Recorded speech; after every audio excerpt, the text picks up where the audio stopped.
नमस्कार दोस्तों। नमस्कार दोस्तों। आज के इस एपिसोड में एक ऐसी घटना की कहानी लेकर आ गया हूँ जो हद से ज़्यादा अविश्वसनीय है, लेकिन ज़रूरत से ज़्यादा डरावनी भी है। ये जो घटना है, ये मयंक और संकेत नाम के लड़कों के पूरे पूरे परिवार के साथ घटी थी। लेकिन इसकी शुरुआत हम थोड़ी बीच से करेंगे और फिर फ्लो में आगे बढ़ेंगे। दरअसल मयंक और संकेत दो एक दूसरे के चाचा बड़े पापा के लड़के थे और दिल्ली में रहते थे अपने दादाजी के साथ। दिल्ली के इस घर में केवल ये तीन लोग रहते थे। ना मयंक के माता पिता जीवित थे और ना ही संकेत के। सीन ये था कि कोई दुर्घटना हो गई थी गांव में। कुछ हो गया था उन लोगों के साथ जिसकी वजह से वो उन दोनों के माता पिता ख़त्म हो गए थे। उनकी दादी भी नहीं थी। काफ़ी कम उम्र के रहे होंगे, ये बहुत छोटे छोटे रहे होंगे जब ये सारे लोगों की मृत्यु हो गई थी उनके परिवार में। तो इनके जो दादाजी थे, इन दोनों बच्चों को लेकर दिल्ली आ गए थे और दिल्ली में खुद का घर खरीद के यहीं पर अपनी ज़िंदगी नए सिरे से शुरू किए थे। दादाजी ने इनको अपने गांव का नाम बताकर तो रखे थे, लेकिन कभी लेकर नहीं जाते थे और हर कंडीशन में वहां पर जाने से मना करके रखे थे।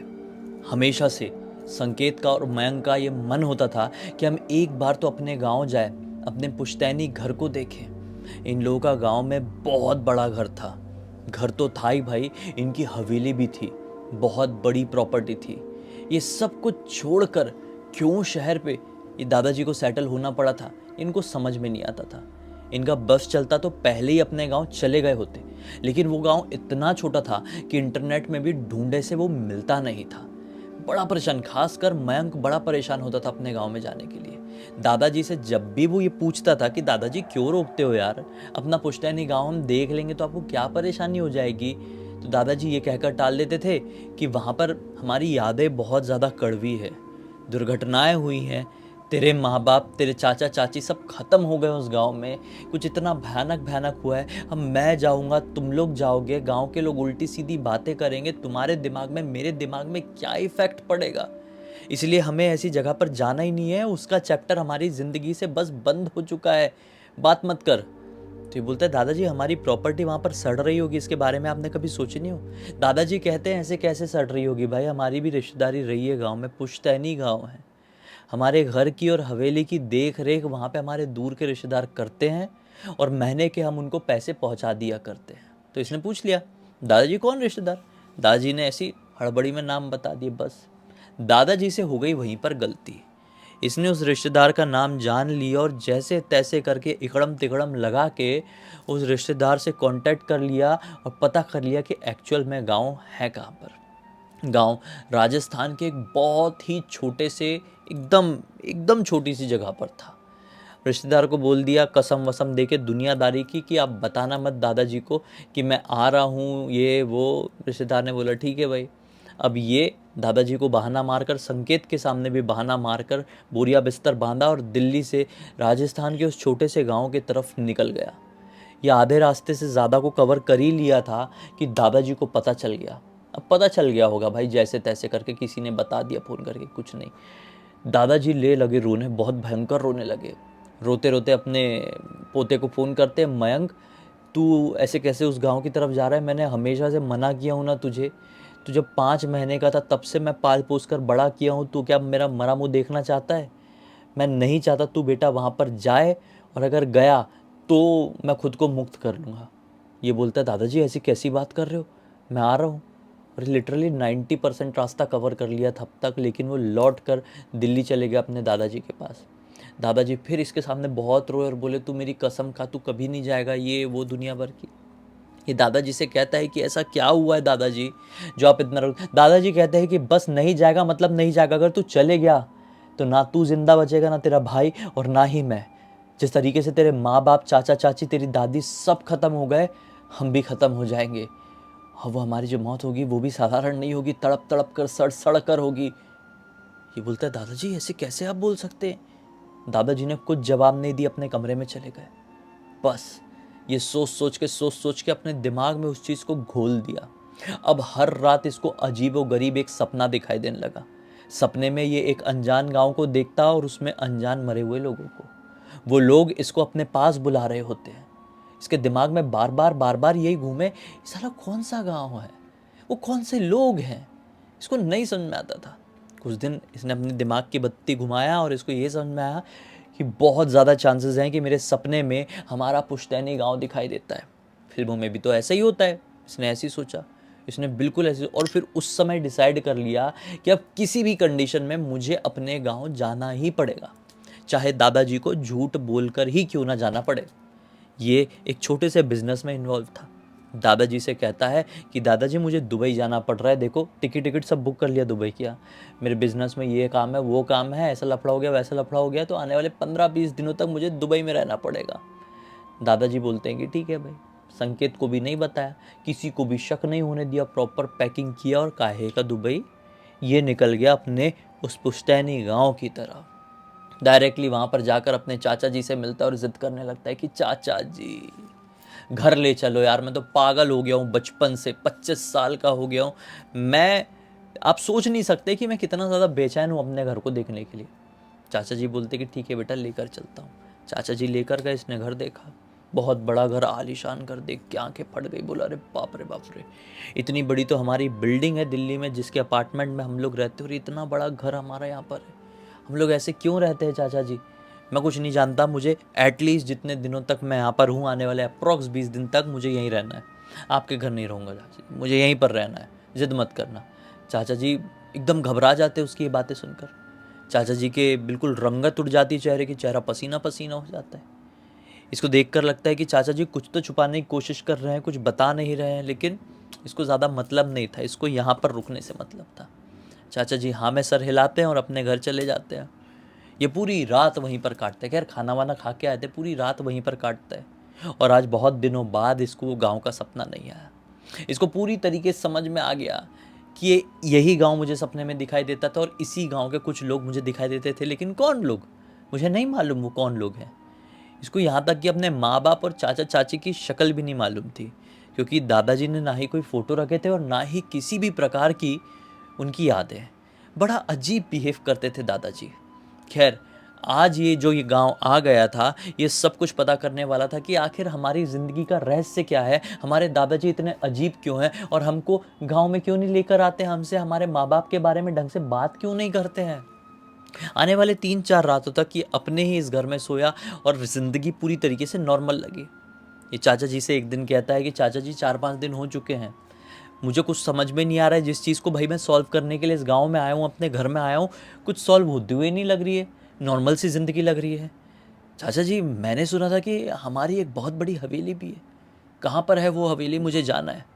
चाचा जी बोलते पागल हो गया है क्या मयंक, हवेली की तरफ नहीं जाएगा, घर में रुकने के लिए बोला था मैंने, तुझे परमिशन दे दिया, लेकिन तू हवेली की तरफ तो बिल्कुल भी पलट कर भी नहीं देखेगा।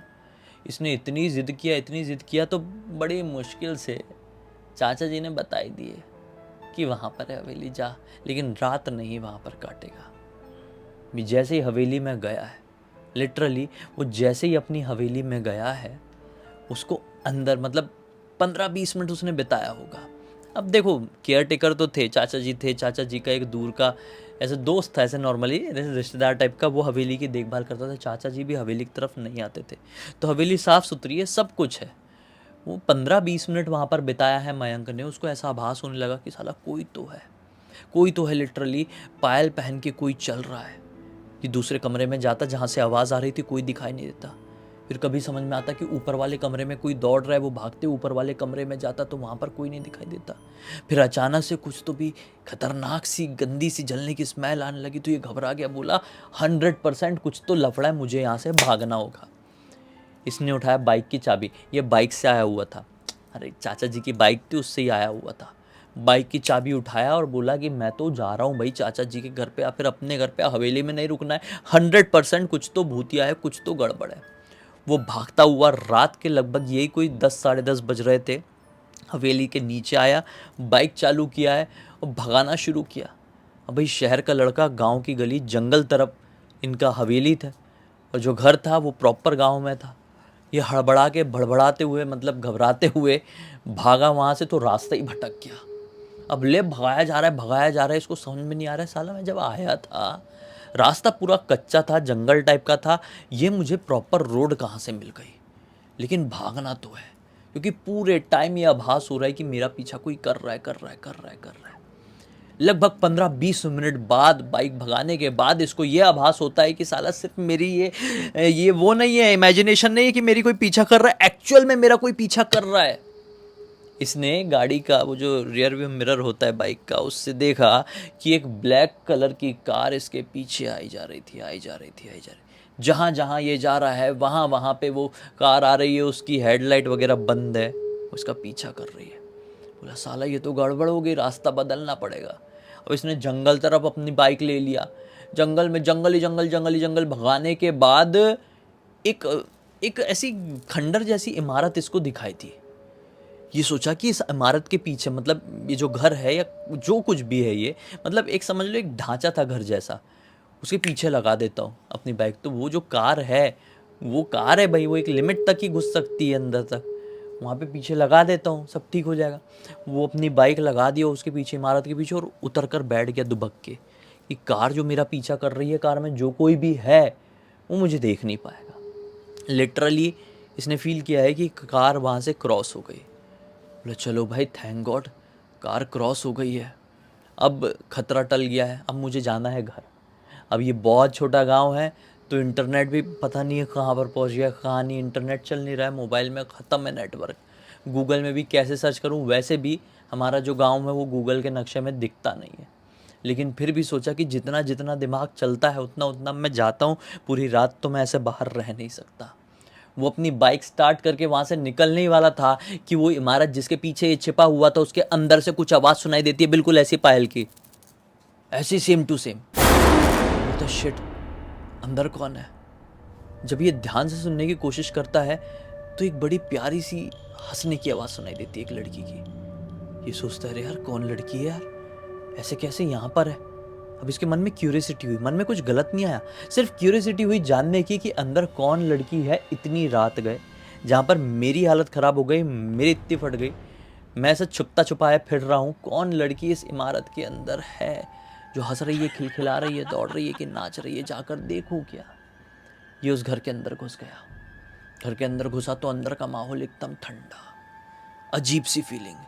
बोला ये क्या चीज़ है यार, अजीब सी क्या फीलिंग है ये, मतलब शरीर में ना एकदम हल्कापन सा महसूस हो रहा है, कपकपाहट सी छूट रही है। इसने सोचा मैं यहाँ पर भी नहीं रुकता, मुझे यहाँ से भी निकलना होगा, कुछ ठीक नहीं लग रहा है। कि लिटरली उसको किसी की तो एकदम ऐसी एकदम क्लियर फीलिंग हुई कि मेरे पीछे से कोई क्रॉस होके सीढ़ियों से ऊपर चढ़ा है। उसी घर में अंदर सीढ़ियाँ थी। ये जैसे पलट कर देखा तो सफ़ेद रंग का दुपट्टा ऐसा भागता हुआ दिखा इसको, कि कोई लड़की दुपट्टा डाले डाले भागी है कहीं पे। ये बोला अरे बाप रे, कोई लड़की है, मैं उससे बात करूँगा कि इस गांव में क्या सीन है क्या नहीं, और मुझे अपने गांव तक कैसे जाना है। गांव का नाम मालूम था, मैं पूछूंगा, क्योंकि ज़रूरी है ना, अभी ये कहाँ पर भटेगा। इसको एक सहारा दिख रहा है, एक लड़की दिख रही है, इसको लगा कि हो सकता है कोई लोकल की लड़की होगी, आसपास के अपने बॉयफ्रेंड वगैरह के साथ आई होगी, जो भी रीज़न होगा एटलीस्ट मैं उसे पूछ लूँगा भाई कि मैं अपने गाँव तक कैसे जाऊँ, नहीं तो मैं तो यहाँ पर पागल हो जाऊँगा रात में डर के मारे। वो अब इस इंटेंशन से उस लड़की से मिलना चाह रहा था, बात करना चाह रहा था। वो जैसे ही ऊपर वाले कमरे में पहुंचता है, जिस तरफ उसको वो उसका सफ़ेद दुपट्टा जाता हुआ दिखा था, जैसे कोई लड़की ऐसी दुपट्टा डाली रहती है और नीचे तक लहरा रहा होता है ना, वैसे लहराता हुआ इसने नीचे से देख लिया था, ऐसा ऊपर देखा, वो ऊपर तरफ गया लड़की से बात करने के लिए। तो ऊपर वाले कमरे में कोई नहीं। बोला साला यहाँ पे चल क्या रहा है यार, बड़ा अजीब मामला है। डर भी लग रहा था, जानना भी है, क्योंकि ये जानने ही तो आया है। देखो ये हल्का सा मेंटली प्रिपेयर्ड है कि लफड़ा तो है भाई, इस घर में भी, मेरी ज़िंदगी में भी, मेरे गांव में भी, इसलिए तो यहाँ पर आया, नहीं तो अच्छी खासी तो दिल्ली में कट रही थी। तो ये प्रिपेयर्ड था अजीबो गरीब चीज़ें एक्सपीरियंस करने के लिए, थोड़ा सा ये मेंटली प्रिपेयर्ड था। ज़्यादा कौन डर जाता है, जिनको बिल्कुल भी ये नहीं रहता है कि यार मेरे साथ कुछ ऐसा हो सकता है और अचानक से उसके साथ कुछ भूतिया घट जाए तो उसकी हालत ही ख़राब हो जाएगी। लेकिन अगर कोई रेडी है कि हाँ यहाँ पर कुछ भूत हो सकता है, फिर भी वो वहाँ पर जा रहा है, तो इतना नहीं डरेगा। कह रहा हूँ कि नहीं सही बात, इसका भी बिल्कुल वैसी। बोला कोई नहीं यार, अब निकलता हूँ, अब हो गया अभी, जैसे जैसे रास्ता समझ में आएगा वैसे वैसे बढ़ूंगा। वो नीचे उतर ही रहा था कि उसे एक तस्वीर दिखाई दी, एक तस्वीर। ये तस्वीर ना, इसमें जो आदमी था वो हल्का हल्का इसी के जैसे दिखाई दे रहा था। इसके रोंगटे खड़े हो गए उस तस्वीर को देखकर। एक फ़ोटो थी पुराने ज़माने की, उस आदमी के साथ एक औरत थी हाथ में एक बच्चा था, एक और आदमी, एक और औरत, एक और बच्चा। वो आदमी भी, मतलब 2 आदमी थे ना इस फोटो में, तो वो दोनों आदमी हल्के हल्के इसी के जैसे दिख रहे थे और संकेत के जैसे। ये घबरा गया। इसको मन में पता नहीं ऐसा क्यों आया कि कहीं ये मेरे पापा और चाचा की फोटो तो नहीं है। ये कैसे हो सकता है? ये कौन सा घर है? इतने में अचानक से अंदर वाले कमरे से, जहां पर अभी जस्ट कोई नहीं था, वहां से रोने की आवाज आने लगी। छोड़ दो मुझे, मैंने तुम्हारा कुछ नहीं बिगाड़ी, मुझे जाने दो, भगवान के लिए मुझे छोड़ दो, मुझे माफ कर दो, मुझे जाने दो। इसकी हालत खराब हो गई। बोला मैं यहां से भागता हूं। उसने वो तस्वीर उठाया और भागा भयंकर तरीके से, बाइक में बैठ के जैसे तैसे करके ये भागते भुगाते पहुंच गया चाचा जी के घर पर। लेकिन वो तस्वीर वहां से लेकर आ गया था। रात में, आधी रात में चाचा जी के ऊपर चढ़ गया। चाचा जी मुझे बताओ, ये कजिन चाचा है, ये फोटो वाले चाचा नहीं है। चाचा जी के ऊपर चढ़ गया। चाचा जी बताओ, क्या ये मेरे पापा और मेरे चाचा यानी संकेत के पापा की फोटो है क्या? चाचा जी बड़े अब बोलते हैं, अरे बेटा हाँ यार, तू तो पागल कर दिया। तू जब से आया मेरा जीना हराम कर दिया है। अब क्या होगा क्या नहीं मुझे कुछ नहीं पता, लेकिन तूने सब बर्बाद कर दिया है। बताता हूं तुझे, सब कुछ बताता हूं। तेरा जो बाप था ना, शादी के बाद भी उसका किसी लड़की के साथ चक्कर था। लड़की थी गरीब बेचारी, बाजू वाले गांव से कहीं लेकर आया था। तेरा बाप अमीर आदमी, अपनी एक जमीन पे घर बनवा दिया और उस लड़की के साथ वो रहने लगा। तेरी माँ से शादी ऑलरेडी हो गई थी, बच्चा पेट में था, मतलब तू अपनी माँ के पेट में था, और तेरा बाप किसी पराई औरत के साथ उसके घर पर रह रहा था, एक नया घर बना के। एक दिन तेरी माँ को सब कुछ पता चल गया। तेरा जन्म हो चुका था बेटा, तू लगभग 3-4 महीने का रहा होगा, तेरा जन्म हो गया था। तेरी माँ, तेरी चाची और तेरा चाचा पहुंच गए उस औरत के घर पर। तेरे बाप को रंगे हाथ पकड़ लिए उस औरत के साथ उस घर पे। प्रॉपर समझ गए कि यहाँ पे इसने एक और शादी बना कर रखा है। तेरे चाचा, तेरी माँ और तेरी चाची ने मिलकर उस लड़की को इतना पीटे कि वहीं पर वो खत्म हो गई। अब ये पैसे वाले लोग, किसी को समझ में ना आए, इनका ही तो घर था। इस चक्कर में तेरे चाचा, तेरी माँ, तेरी चाची और अब तो तेरा बाप भी शामिल हो गया था, क्योंकि सबूत तो मिटाना था। कांड तो हो गया था, खत्म जो कर दिए थे घर वालों ने मिलके। पूरे के पूरे घर को फूंक दिए। कैसे फूके होंगे? मतलब मिट्टी तेल डाल के फूंक दिए। अंदर वो लड़की थी, उसके अंदर था शायद थोड़ी सी जान बची रही होगी। वो घर इधर भभक रहा था लपटों में, और अंदर से उस लड़की के चीखने की आवाज सुनाई दे रही थी। तेरा बाप, वो तेरी दूसरी माँ थी, बख्शा नहीं। ऐसे लोग किसी के नहीं होते। वो लड़की चिल्ला चिल्ला के खत्म हो गई। हाँ, बाद में सबको सब कुछ पता चल गया, लेकिन जब तक पता चला सब कुछ खत्म हो गया। तेरा चाचा, तेरी चाची, तेरी माँ और तेरा बाप, तेरे दादा समझ गए कि इस घर में लग चुका है श्राप। तेरे दादा ने एक तांत्रिक को बोला है और तांत्रिक ने साफ साफ बता दिया, अगर तुमको जिंदा रहना है तो चले जाओ यहां से बहुत दूर, अपने दोनों नातियों को, दोनों पोतों को लेकर, संकेत को और मयंक को, और कभी यहां पर मत आने देना। जो यहां पर आओगे, वो चुड़ैल जो तुम्हारे पूरे खानदान पर श्राप बनाकर रख दी है, उसको खत्म कर देगी। अब तू आ गया है बेटा, तुझे सब कुछ पता भी चल गया। हाथ जोड़कर बोल रहा हूं, चले जा, वरना तू जिंदा नहीं बचेगा। इसके तो हाथ पैर कांपने लगे थे सुन के कि ये क्या बता दी चाचा जी ने, क्या कौन सी पिक्चर की स्टोरी। लेकिन ये कोई पिक्चर की स्टोरी नहीं थी, ये इनके घर का असली कांड, असली कहानी थी। इसने बोला मैं चले जाऊंगा, अगले ही दिन निकल जाऊंगा, क्योंकि ये रात का वक्त था। रात में ये चाचा जी के कमरे में जाकर सोया, खत्म। अगले दिन का सूरज ही नहीं देख पाया, मृत्यु हो गई इसकी। कैसे मृत्यु हुई कुछ नहीं मालूम। डॉक्टर लोगों ने बोले कि इसको रातों रात कार्डियक अरेस्ट हो गया, खत्म खेल। चाचा जी ने फिर पूरी पूरी बात दादाजी को बताए, मयंक के दादाजी को। इतना रोए कि खुद को संभाल नहीं पाया।